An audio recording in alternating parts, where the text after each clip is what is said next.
Hello दोस्तों, आप सभी का फिर से स्वागत है। अभिनंदन हमारे यूट्यूब प्लेटफॉर्म के ऊपर।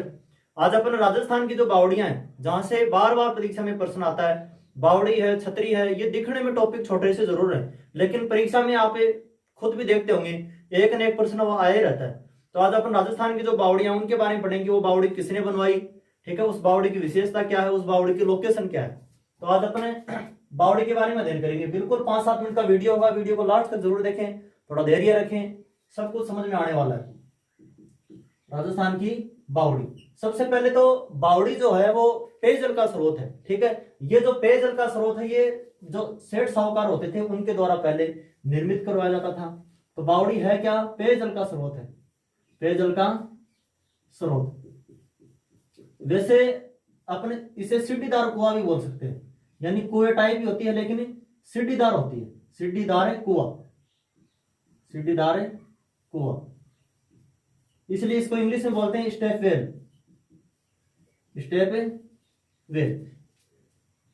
अगर अन्य नामों की देखें अपने तो इसका नाम सकंदू भी होता है। बावड़ी को सकंदू भी बोलते हैं, बावड़ी को करकंधू भी बोलते हैं, बावड़ी को झालरा भी बोलते हैं, झालरा भी बोलते हैं, बावड़ी को कुंड भी बोलते हैं, ठीक है। इसके अलावा कुआं भी चाहे आप लिख लो। तो ये सारे के सारे नाम हो बावड़ी के हो गए, ठीक है। पेयजल का स्रोत होता है, सीढ़ीदार कुआं भी आप इसे बोल सकते हैं, स्टेपवेल हो गया, झालरा हो गया, कुंड हो गया, अलग अलग भाषा में अलग अलग वो इसको बोलते हैं। अपने एक तरफ है वो बावड़ी का नाम लिखेंगे, एक तरफ है बावड़ी है कहां, बावड़ी की लोकेशन लिखेंगे। अगर उसकी थोड़ी बहुत कुछ विशेषताएं हैं तो अपन इधर विशेषताएं लिखेंगे, ठीक है। सबसे पहले अपन देखते हैं कि चांद बावड़ी, चांद बावड़ी के बारे में आप सब जानते हैं, क्योंकि राजस्थान की अगर आपको परीक्षा में पूछ ले कोई कि राजस्थान की सबसे प्रमुख बावड़ी कौन सी है, सबसे गहरी बावड़ी कौन सी है, सबसे प्रसिद्ध बावड़ी कौन सी है, तो उसका उत्तर है वो चांद बावड़ी ही होगा, ठीक है। चांद बावड़ी की अगर अपन बात करें तो चांद बावड़ी वो आभानेरी में है। जब आप कभी जयपुर से आगरा कभी अगर गए होंगे तो बीच में आभानेरी वो आता है। इसकी विशेषता की बात करें तो ये जो बावड़ी है 8वीं शताब्दी की बनी हुई है, यानी ये देखो कि 8वीं शताब्दी में इतना दिमाग राजस्थान वासियों के था कि इस प्रकार की अन्य बावड़ी है ही नहीं कहीं राजस्थान के अलावा, ठीक है। 8वीं शताब्दी में बनी हुई है, किसके द्वारा? राजा चांद, राजा चांद निकुम द्वारा, राजा चांद निकुम के द्वारा। अगर शैली की अगर अपन बात करें तो ये जो शैली है ये है गुर्जर प्रतिहार शैली, गुर्जर प्रतिहार शैली। तो ये कुछ एक बात है वो चांद बावड़ी को लेकर हो गई।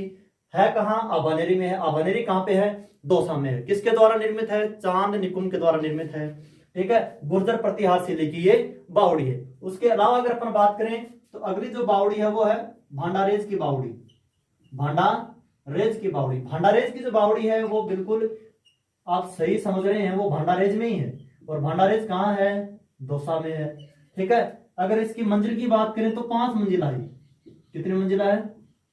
5 मंजिला है। इसके अलावा बुबानिया कुंड, बुबानिया कुंड, ये बुबानिया कुंड, ये छोटी छोटी बावड़ियां, ये बहुत ज्यादा प्रसिद्ध तो नहीं है, लेकिन कभी कभार ऐसा प्रश्न आ जाता है कि एक तरफ बावड़ियां होती है, एक तरफ वो वहां की लोकेशन होती है, तो उसमें ये जो छोटी बावड़ियां, छोटे जो कुंड है, झालरा है, इनके प्रश्न वो आपको वहां देखने को मिल सकते हैं। तो बुबानिया जो कुंड है ये आलूदा में है, और आलूदा कहां है? दौसा में है। ये वही आलूदा जहां जब भारत आजाद हुआ तो आजादी की पहली सुबह जब तिरंगा वो फहराया गया था, तो वो जो तिरंगा वो आलूदा के ही वहीं के जो अंग्रेज हैं उनके द्वारा वो बनाया गया था, ठीक है। उसके बाद में अपन देखते हैं रानी जी की बावड़ी, रानी जी की बावड़ी। रानी जी की जो बावड़ी है ये बूंदी में स्थित है। रानी जी की जो बावड़ी है ये बूंदी में स्थित है। किसके द्वारा निर्मित है? जो अनिरुद्ध की जो रानी थी नाथावती, अनिरुद्ध की रानी, अनिरुद्ध की रानी नाथावती द्वारा, नाथावती द्वारा ये क्या है? निर्मित है, ठीक है। तो रानी जी की बावड़ी कहां है? बूंदी में स्थित है। अनिरुद्ध की रानी नाथावती के द्वारा ये निर्मित है। इसके अलावा अगर अपन बावड़ियों के शहर की अगर अपन बात करें तो बूंदी को बावड़ियों का शहर भी कहते हैं, लेकिन प्रसिद्ध जो बावड़ी है चांद बावड़ी, यह आभानेरी दौसा में है। इसको गलती से कई बच्चे हैं वो ये देखते हैं कि बावड़ियों का शहर बूंदी को बोलते हैं, इसलिए चांद बावड़ी जो प्रमुख बावड़ी है ये भी कन्फर्म वो बूंदी में होगी, लेकिन ऐसा बिल्कुल भी नहीं है। इसके अलावा अगर अपन बात करें तो निमराणा की बावड़ी, निमराणा की बावड़ी, और निमराणा की जो बावड़ी है ये निमराणा में स्थित है। राजा जनक के द्वारा, जनक चौहान के द्वारा ये बनाई हुई है, जनक चौहान के द्वारा ये बनाई हुई है। तो निमराणा की बावड़ी किसके द्वारा निर्मित है? जनक चौहान के द्वारा निर्मित है। इसके अलावा अगर अपन देखें तो नौलखा बावड़ी बहुत ज्यादा इंपॉर्टेंट है, कई बार परीक्षा में आती है। नौलखा बावड़ी, नौलखा जो बावड़ी है ये डूंगरपुर में स्थित है, डूंगरपुर में स्थित है। किसके द्वारा निर्मित है? प्रेमल देवी द्वारा निर्मित है। और प्रेमल देवी है किसकी पत्नी थी? यहां पर लिख सकते हैं वाइफ ऑफ, पत्नी ऑफ किसकी? आस्करण की, मारावल आस्करण। ठीक है, तो नौलखा बावड़ी है वो डूंगरपुर में स्थित है, प्रेमल देवी द्वारा ये निर्मित है, ये भी आपको याद रखनी। इसके अलावा सीताराम की बावड़ी, सीताराम की बावड़ी, सीताराम की जो बावड़ी है ये भीलवाड़ा में पहले स्थान था, शाहपुरा जो आजकल नए जिले के रूप में अस्तित्व में आ गया है। यानी सीताराम की जो बावड़ी है वो शाहपुरा में स्थित है। शाहपुरा में कहाँ स्थित है? जहां रामसनेही संप्रदाय की स्थापना हुई थी। यानी रामसनेही संप्रदाय का ये क्या है? रामसनेही संप्रदाय का स्थापना स्थल है, स्थापना स्थल है। रामसनेही संप्रदाय की अगर अपन बात करें तो इसकी 4 शाखाएं हैं राजस्थान के अंदर। सबसे प्रमुख जो शाखा है वो कहाँ है? शाहपुरा में स्थित है, रामचरण जी हैं। ठीक है, इसके अलावा रेण के अंदर है, वहां दरियाव जी हैं। इसके अलावा सिंहथल में है, जहां आपको हरिदास जी याद रखना है।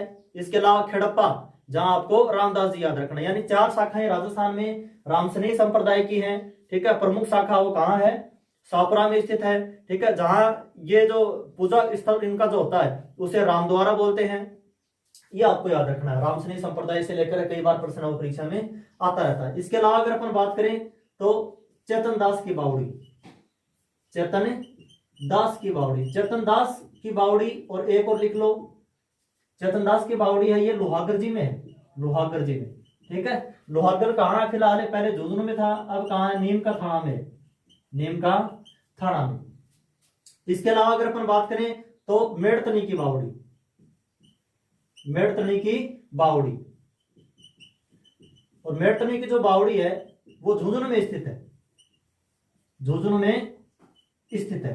ठीक है, शार्दुल सिंह शेखावत की पत्नी द्वारा ये निर्मित है, ये आपको याद रखना है। लोकेशन के साथ साथ उसकी एक आधी विशेषता भी आपको याद रखनी है। इसके अलावा पन्ना मीणा का कुंड, पन्ना मीणा का कुंड, पन्ना मीणा का जो कुंड है वो आमेर में स्थित है, आमेर में स्थित है। ये मिर्जा राजा जयसिंह, मिर्जा राजा जयसिंह द्वारा निर्मित है, मिर्जा राजा जयसिंह द्वारा निर्मित है। कौन सा? पन्ना मीणा का कुंड, ये आपको याद रखना है। इसके अलावा अगर अपन बात करें तो चमना बावड़ी, चमना बावड़ी है, ये भी कहां स्थित है? चमना बावड़ी, चमना बावड़ी है, ये भी शाहपुरा में ही स्थित है, शाहपुरा में स्थित है। ठीक है, उमेद सिंह द्वारा ये निर्मित है, उमेद सिंह द्वारा ये निर्मित है, तो चमना बावड़ी। उसके बाद में तुर्जी का झालरा, तुर्जी का झालरा, तुर्जी का जो झालरा है ये जोधपुर में स्थित है, जोधपुर में स्थित है। आप अभय सिंह पढ़ते हैं जोधपुर के इतिहास में, अभय सिंह की जो पत्नी थी कौन? रानी तंवर जी, रानी तंवर जी द्वारा ये निर्मित है। रानी तंवर के नाम के ऊपर क्या हुआ है? तुर्जी का झालरा हो गया। इसके अलावा जग्गा की बावड़ी, जग्गा की बावड़ी, जैसे जग्गा जैसे जयपुर। इसके अलावा बटाड़ू का कुआं, बटाड़ू का कुआं, बटाड़ू का कुआं जो है ये बायतू में स्थित है। इसे क्या बोलते हैं? रेगिस्तान का जल महल, रेगिस्तान का जल महल बोलते हैं। रेगिस्तान का ताजमहल किसे बोलते हैं? आप कमेंट बॉक्स में जरूर बताएं, रेगिस्तान का ताजमहल किसे बोलते हैं। वैसे जल महल जो है ये मानसरोवर झील जयपुर में स्थित है, जल महल।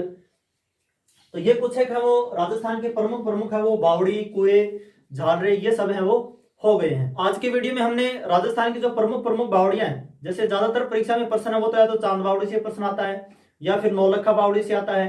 ठीक है, बावड़ियों का शहर, ये कुछ कॉमन पर्सन, बावड़ियों का शहर बूंदी हो गया। ठीक है, बावड़ी है क्या, एक पेयजल स्रोत है। बावड़ी के उपनाम है वो करकंद हो गया, सकंद हो गया, इंग्लिश में बोले तो स्टेफेल हो गया। ठीक है, ये सारी जानकारी आज अपने आज की वीडियो में देखी है। उम्मीद करता हूं कि आपको वीडियो अच्छा लगा होगा। अपने साथियों के साथ शेयर है वो इसको जरूर करें।